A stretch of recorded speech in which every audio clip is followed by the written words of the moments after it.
So this is honestly the last thing that I thought I would be making a video on today when I woke up, but it does seem like the Star Wars Theory versus Pablo Hidalgo situation is resurfacing. Now, Star Wars Theory isn't directly involved in this situation personally. He's not trying to be involved, but nonetheless, he is involved and he is playing a part in why and what's happening today and what we're going to be talking about today, which is Pablo Hidalgo either being let go or walking away from Lucasfilm. And there's a lot of signs that have been pointing towards this for a long time. We'll go through those in a second. And honestly, we won't be able to get through all of them in this video. But here's what I'm talking about. This person, the Yavin Fourth, shout out to you. He tagged a few people who ended up putting it on my timeline. And he says this: any clue about Pablo Hidalgo deleting he works for Lucasfilm from his Twitter? I believe this is the original Pablo Hidalgo Twitter bio. It says public alt of Pablo Hidalgo, author, LFL development and franchise team member, SAG-AFTRA, anti-fascist, all that other stuff. And then we go to his current day Twitter bio. It says public alt of Pablo Hidalgo, same thing, author, SAG-AFTRA, dispensable cog, instead of saying the Lucasfilm Limited thing, LFL development and franchise team member. If you don't know, Pablo Hidalgo is the, quote unquote head of the story team at Lucasfilm, even though it's kind of been debunked that he's not actually the head. He's just one of the heads of the story team at Lucasfilm. And we all know that Dave Filoni and Jon Favreau have been getting promotion after promotion. They've been moving up the ranks. They've been getting more pull with the fans and with Disney and Lucasfilm. So there's no real need for Pablo Hidalgo. We've been knowing this for a while. We've been knowing this ever since the Mando season 1 dropped. But maybe Lucasfilm is catching on and saying, you know what, we really don't need Pablo Hidalgo. What is he there for? Because it's obvious that, Dave Filoni and Jon Favreau are kind of just ignoring the comics with their universe. And if we're being real, the Filoniverse definitely has a lot more pull. It definitely has a lot more fans. It definitely has a lot more interest than the comics do anyway. So if he's not going to be there, if Pablo Hidalgo is not going to be at Lucasfilm, at Star Wars, to kind of hold everything together, to kind of be the connective tissue between the comics, between the animated shows, which, Dave Filoni already has covered, but you know what I'm saying? I'm sure there's going to be some animated High Republic, maybe even some live action High Republic. If he's not there to be that connective tissue to make sure everything lines up canonically, then what is he there for? If Dave Filoni and Jon Favreau are just going to straight up, let me make this smaller just so I can make sure you see the whole thing. But yeah, it's kind of impossible to make smaller, but you can take my word for it. It definitely has LFL developer taken out of his bio and also added in dispensable cog. So that's definitely saying something. A lot of people are saying, well, he's still tweeting about Star Wars. Let me go actually find his Twitter and show you that he's still tweeting about Star Wars. But who really cares? Who cares if he's tweeting about Star Wars? He can still be a Star Wars fan. But having that in his bio for years, Valiant Renegade pointed out in his video that has been in his bio for years. And then he just randomly removes it. And also, he adds into his bio dispensable cog, like, he's kind of bitter about being so dispensable, that he's not really that important when it comes to Star Wars. But yeah, he is tweeting about Star Wars quite a bit, as you can see. But I don't really think that matters at all. But anyway, why would he even need to be there? He is honestly just wasting money. He's eating up money. He's collecting checks at this point. He's useless when it comes to Lucasfilm, at least from what we understand his role is at Lucasfilm, which is one of the heads of the story team. We don't need him. Lucasfilm does not need him. He's also being a detriment because of the way he treats fans. He's kind of in that Rian Johnson school of of the way he treats fans. He makes them very angry. He takes away from the enjoyment of the fans. He takes away from the enjoyment that we can have of the Star Wars content. And we saw this back with the Star Wars Theory Pablo Hidalgo situation.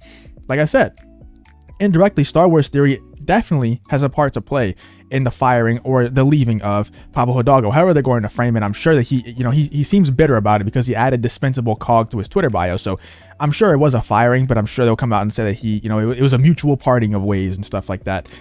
But how would Lucasfilm execs tweet reopen the wounds of The Last Jedi? This was back, whenever Pablo Hidalgo was laughing at Star Wars Theory for crying on Twitter, or for crying at the Luke reveal, not on Twitter, it was on YouTube, but he laughed at him on YouTube and then, doubled down multiple times. We all know the story. I've done a million videos on it.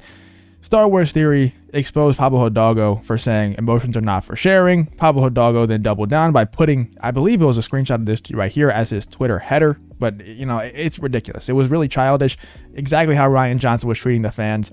Pablo Hidalgo, at this point, I was saying he needs to go. And a lot of people had been saying that for a long time. I was like, you know what? Let the guy stay. Maybe he's doing more than we think. But at this point, whenever he started making fun of Star Wars Theory for crying at the Luke reveal, for crying at content that you're creating, what's the point of making media? It's to make people feel things, right? It's to make people feel emotions.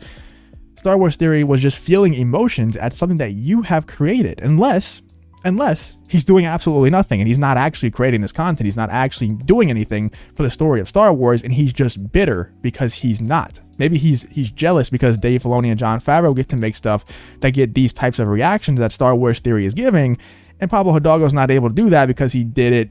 He had a big part to play in the sequel trilogy, which didn't really have these types of reactions. As you can see, here's his Twitter header. After he deleted the tweet, I believe, and made his account private, he made it his Twitter header. So yeah, a double down after double down from Pablo Hidalgo. And, you know, tons of articles being written by it, by Variety, Hollywood Reporter, all the mainstream outlets kind of covering this, and Star Wars Theory making multiple videos on it. I made multiple videos on it. A ton of people made videos on it on YouTube. Pretty much everyone taking Star Wars Theory side. You know, a couple weirdos out there taking Pablo Hidalgo's side because that's just what they do. You know, that's just their narrative. But it was very obvious that Star Wars Theory wasn't in the wrong here. He didn't really do anything wrong. He simply just cried at the Luke reveal, which I'm sure many of us did. You know, many of us did.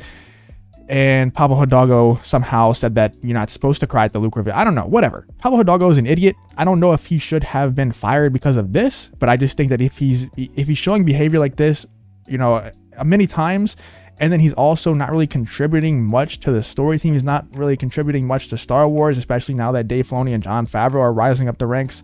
I don't really see why he would be there. Then we have this article. Disney CEO Bob Chapek has a new strategy for Disney, but do fans agree? And there's also other articles out there that have different quotes from Chapek, pretty much saying that Disney employees need to stop alienating fans. They need to stop angering fans. They need to stop directly addressing fans in a negative way. As you can see, the three pillars right here: storytelling excellence, innovation, and relentless attention to the audience. He's saying that we need to pay attention to the audience and stop trying to work against them and work with them instead. And Pablo Hidalgo is definitely not doing that. He's one of those people that says, you know what?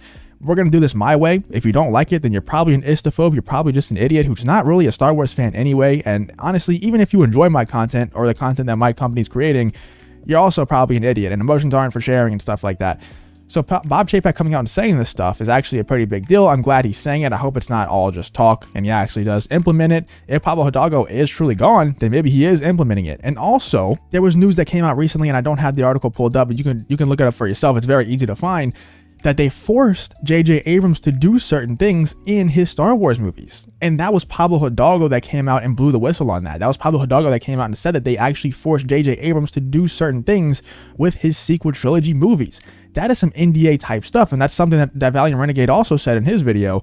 That's some NDA type stuff. So maybe he broke some sort of agreement that they had, some sort of contractual agreement with the NDAs, that he wasn't able to say that. He wasn't allowed to say that. And then you add on top of that the Pablo Hidalgo versus Star Wars Theory situation. You add on top of that Jon Favreau and Dave Filoni are taking over Star Wars, and that Pablo Hidalgo is just not really useful anymore, with Jon Favreau and Dave Filoni kind of running everything and totally ignoring stuff like the High Republic that I'm sure Pablo Hidalgo has a big say in. Then you add on top of that breaking NDAs. It's just easy. It's an easy decision in my eyes. I guess it was an easy decision in the Lucasfilm execs' eyes and the Disney execs' eyes. Let me know what you guys think in the comments, though, about Pablo Hidalgo, you know, maybe getting fired because partly of the Star Wars Theory versus Pablo Hidalgo situation, partly because the NDAs, partly because he's just useless at this point for Lucasfilm. Let me know what you guys think in the comments about this whole situation. If you did enjoy this video, though, please leave a like on the video and subscribe to the channel. If you want to follow me on Twitter, the links to that will be in the description as well. Thank you for watching the video, and I hope to see you in the next one.